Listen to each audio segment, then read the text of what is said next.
Hello friends, welcome to our classes में। एक बार Upendra Pandey guys में जैसे कि आप लोग को इंडस्ट्रियल इंजीनियरिंग मैकेनिकल 6 सेमेस्टर के चैप्टर 6 वाले में बारे में बात करने वाला हूँ। तो ठीक, यहाँ पे आज का टॉपिक है प्रेरणात्मक प्रणाली। फिर यानी इंसेंटिव सिस्टम क्या होती है। जैसा कि आप लोग को बता दें कि एक प्रकार से हम कह सकते हैं इन्हें प्रेरणा देने के लिए करते हैं। यानी किसी भी कारखंड में कोई भी कारखंड बनाया जा रहा है, वो मजदूरों के माध्यम से बनाया जा रहा है। तो जो उसमें श्रमिक लग रहे हैं, ठीक, वो एक प्रकार से हम कह सकते हैं उनका जो मालिक होता है उनके द्वारा ही प्रेरणा देने की प्रक्रिया को क्या कहलाते हैं, प्रेरणात्मक प्रणाली कहते हैं। ठीक, एक प्रकार से हम कह सकते हैं कि अगर आजकल मालिकों के द्वारा एक प्रकार से मजदूरों को कम से कम भुगतान किया जाएगा, ठीक, और ज़्यादा से ज़्यादा कार्य कराने के लिए सोचते हैं। बल्कि क्या होता है कि जो कुछ श्रमिक ऐसे होते हैं कि जो क्या कहते हैं कि ज़्यादा से ज़्यादा पैसा अर्जित करना चाहते हैं, बल्कि काम थोड़ा ही अर्जित करना चाहते हैं। ये प्रेरणात्मक प्रणाली के अंतर्गत आता है, यानी एक दूसरे के अंतर्गत प्रेरणात्मक प्रणाली के अंतर्गत आता है। ठीक, तो यहाँ पे हम डिफिनीशन के माध्यम से देखें तो डिफिनीशन हमारी क्या कहती है, मालिकों की सामान्य आवृत्ति मजदूरों हम कम से कम भुगतान करके ज़्यादा से ज़्यादा कार्य करने होते हैं। यानी हम कह सकते हैं जो मालिक द्वारा यानी मालिकों का कार्य होता है वो सामान्य प्रवृत्ति है। मजदूरों के माध्यम से यानी जो मजदूर कार्य करते हैं उन्हें कम से कम भुगतान यानी कम से कम पैसा खर्च करके अधिक से अधिक कार्य करने के लिए सोचते हैं। जबकि मजदूर इसके विपरीत कम से कम कार्य करके ज़्यादा से ज़्यादा धन अर्जित करना चाहते हैं। मालिक क्या कहता है कि वो ज़्यादा से ज़्यादा काम करे और भुगतान यानी दर यानी पैसा क्या किया कम करे। बल्कि जो मजदूर होते हैं वो क्या सोचते हैं कि पैसा मुझे ज़्यादा मिले और काम कम मिले। ठीक, यही बताया गया। ठीक, मजदूरों में कम से कम इस बढ़ती हुई अनिच्छा के निष्फल होने की प्रक्रिया को अवस्था एक वातावरण बनना पड़ता है जो मजदूर एवं कर्मचारियों को पूर्ण शक्ति से कार्य करने की भावना प्रेरित करता है। एक प्रकार से हम कह सकते हैं तो जब इन सभी चक्र प्रक्रियाओं को गुजरा जाता है, इन सभी प्रक्रियाओं से गुजर लिया जाता है, तो क्या कहता है जो मालिक होता है इन सभी प्रक्रियाओं को निष्फल कर देता है। एक प्रकार से हम कह सकते हैं आपकी क्षमता के अनुसार एक प्रकार से हम टाइम फिक्स कर देंगे कि आप इतना समय में इतना कार्य करें। ठीक, वही चीज़ देता है। ठीक, उन सभी चीज़ों के अगर काम पूरा कर लेता है तो एक प्रकार से हम दूसरा काम कर दें यानी उनसे प्रेरित करते हैं कि इतना कार्य आपको करना है। तो ये किसके अंतर्गत आता है, तो प्रेरणात्मक प्रणाली के अंतर्गत आता है। नेक्स्ट आता है तो प्रेरणा क्या होता है कि जैसा कि आप लोग कोई भी कार्यखंड किया जा रहा है तो अपने मन से यानी अपने मन से कार्य यानी इच्छा करे पैदा करने यानी क्या कहलाता है, प्रेरणात्मक यानी कार्य कहलाता है। जैसे कि आप लोग को देखेंगे ऐसी चीज जो मजदूरों के बीच शारीरिक एवं मानसिक अथवा दोनों से प्रयास कुशलता एवं तीव्र गति से कार्य करने की प्रक्रिया को प्रलोभन या प्रेरणा कहते हैं। किसी भी कार्यखंड में कोई भी ऑपरेशन करना है, ठीक, तो जो शारीरिक हो गया और मानसिक हो गया यानी दोनों से आपस में कुशल होकर और तीव्र गति से यानी बहुत स्पीड में कार्य करने की प्रक्रिया को क्या कहलाते हैं, हम प्रेरणा कहते हैं। नेक्स्ट आता है तो नेक्स्ट कहता है प्रलोभन एवं प्रेरणा के उद्देश्य। ठीक, यहाँ पे जैसा कि आप लोग को प्रलोभन एवं प्रेरणा के उद्देश्य कौन कौन से होते हैं तो डिफिनीशन के माध्यम से देखेंगे। प्रलोभन एवं प्रेरणा एक प्रकार से अग्रिम लालच है जो मजदूरों को बढ़ने के लिए दिया जाता है, जिससे मजदूर को उपलब्ध कार्यदशाओं में अधिकतम उत्पादन कर सकते हैं। एक प्रकार से हम कह सकते हैं तो प्रेरणा एवं प्रलोभन का उद्देश्य क्यों किया गया कि श्रमिकों द्वारा यानी श्रमिकों द्वारा मालिकों का कार्य ज़्यादा से ज़्यादा करवाया जाए। उन्हें लालच दिया जाता है कि आप लोग अगर 8 घंटे 1 घंटे की ड्यूटी करोगे तो आपको मैं 100 रुपये दूंगा। दूसरी कंपनी वही 1 घंटे की ड्यूटी 150 रुपये दे दिया रहा है। तो ये किसके अंतर्गत आता है, यानी प्रलोभन या प्रेरणा के अंतर्गत आता है। यानी लालच देकर उसे कार्य करवाने की प्रक्रिया को क्या कहलाते हैं, प्रलोभन या प्रेरणा का उद्देश्य कहलाता है। ठीक, नेक्स्ट आता है तो प्रेरणा एवं प्रलोभन के सामान्य सिद्धांत कौन कौन से होते हैं, तो यानी कौन कौन से होते हैं, यानी 10 प्रकार से सामान्य सिद्धांत होते हैं। यहाँ पे हम देखेंगे फर्स्ट क्या कहता है, कोई भी प्रलोभन योजना कोई भी सोच समझकर बनाई चाहिए कि वह सही ढंग से उन लोगों को समझानी जानी चाहिए जिसके लिए यह बनाई गई है। एक प्रकार से हम कह सकते हैं प्रेरणा उन व्यक्तियों से बनाया जाए यानी प्रलोभन उन व्यक्तियों से यानी सोच समझ कर बनाया जाए कि अगर श्रमिक कार्य कर रहे हैं तो उन्हें सही रूप से समझाया भी जा सके और उन्हें ज़्यादा से ज़्यादा लाभ भी कमाया जा सके। ठीक, ऐसा प्रेरणा और ऐसा प्रलोभन होना चाहिए। नेक्स्ट कहता है तो नेक्स्ट कहता है वर्तमान आय से वह आय अधिक होनी चाहिए कि जिसकी आशा की जा रही है। 15 से 25% तक आय बढ़ने की मानसिक प्रेरणात्मक कहते हैं प्राप्त होते हैं।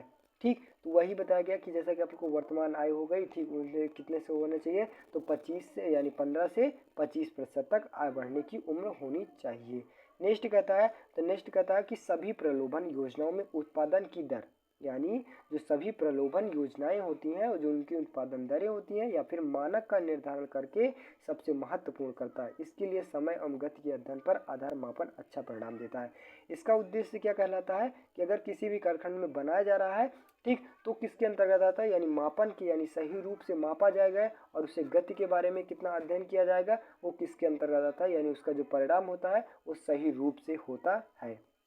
ठीक, नेक्स्ट कहता है तो समय पर प्रलोभन की दरों पर संशोधन किया होना चाहिए। अगर कोई भी कारखाने में बनाया जा रहा है, ठीक, तो उसमें हो सकता है कि मशीन में प्रॉब्लम हो सकती है, ठीक, या फिर टूल में कोई या फिर मटेरियल्स में, उन सभी चीज़ों का संशोधन यानी उन सभी चीज़ों का चेक किया जाए बार बार। ठीक, नेक्स्ट कहता है तो ऐसे साधन विकसित किया जाना चाहिए कि जिससे कार्य में परिवर्तन आने से प्रलोभन की दर अपने आप परिवर्तित हो जाए। ऐसे कारखाने में ऑपरेशन किया जाना चाहिए कि जो किसी भी कारखाने में कोई भी गड़बड़ी भी हो तो अपने आप ऑटोमेटिक वो क्या हो, अपने रूप में परिवर्तित हो जाए यानी सही हो जाए। ठीक, नेक्स्ट कहता है तो प्रलोभन एवं प्रेरणा पद्धति समझने में सरल एवं श्रमिक के लिए हितकारी होनी चाहिए। जो प्रेरणात्मक और प्रलोभन होता है वो क्या कहलाता है, एकदम श्रमिक यानी अच्छे सही रूप से कम नॉलेजदार ऐसे श्रमिक के हितकारी होना चाहिए। नेक्स्ट कहता है तो पद्धति एवं श्रमिकों का सर्वमान्य होना चाहिए। जो पद्धति हो गई यानी श्रमिक हो गए उसका सर्वमान्य होना चाहिए। नेक्स्ट कहता है तो श्रमिकों को न्यूनतम मजदूरी की गारंटी हो तथा अधिक उत्पादन या पर करने की अतिरिक्त भुगतान का प्रबंधन हो। ठीक, एक प्रकार से हम कह सकते हैं जो श्रमिक कार्य कर रहे हैं उनकी जो मजदूरी हो गई वो गारंटी रूप से हो और उत्पादन करने के लिए कम से कम टाइम भी हो और ज़्यादा से ज़्यादा प्रोडक्ट भी तैयार करने की प्रक्रिया को ये किसके अंतर्गत आते हैं, यानी प्रबंधक के अंतर्गत आ जाते हैं। नेक्स्ट कहता है तो मानक निर्धारण सावधानी किया जाना चाहिए। जो इस प्रकार से हम कह सकते हैं जो मेजरिंग किया जाता है, ठीक, वो सही रूप से होना चाहिए यानी सावधानी पूर्वक से उसे बरतना चाहिए। ठीक, नेक्स्ट कहता है तो नेक्स्ट आता है जैसा कि आप लोग को देख पा रहे हैं, अधिकारी वर्ग प्रेरणात्मक पद्धति को अच्छी तरह से समझता चाहिए। एक प्रकार से हम कह सकते हैं कि अगर किसी भी कारखंड जो अधिकारी वर्ग प्रेरणा दे रही है वो सही रूप से देना चाहिए किसी भी श्रमिक को। ठीक, नेक्स्ट कहता है तो प्रेरणा के रूप में कौन कौन से हो जाते हैं, तो एक प्रकार से हम अवित्तीय प्रेरणा हो जाती है और एक प्रकार से वित्तीय प्रेरणा हो जाती है। ठीक, अवित्तीय प्रेरणा किसके अंतर्गत आते हैं, तो अवित्तीय प्रेरणा हम क्या कह सकते हैं कि एक प्रकार से रोजगार, अस्थायी प्रशंसा का आदर, पदोन्नत के आकार, निर्भरता, नेतृत्व, इन सभी चीज़ों के अंतर्गत यानी अवित्तीय प्रेरणा के अंतर्गत आता है। नेक्स्ट वित्तीय प्रेरणा के अंतर्गत बेयर पद्धति, हेल्थ पद्धति, रोवन पद्धति, गैंड पद्धति, जीवन निर्वाह पद्धति, सहभोग पद्धति, ये सब चीज़ें क्या कहलाती हैं, अवित्तीय प्रेरणा के अंतर्गत आती हैं। ठीक, यहाँ पे हम डिफिनीशन के माध्यम से देखेंगे अवित्तीय प्रेरणा किसके अंतर्गत आती है, तो अवित्तीय प्रेरणा के अंतर्गत केवल सहानुभूति रूप से प्रदान की गई सुविधाएं होती हैं जो इसमें श्रमिक को प्रत्यक्ष रूप से नगद भुगतान नहीं होता है।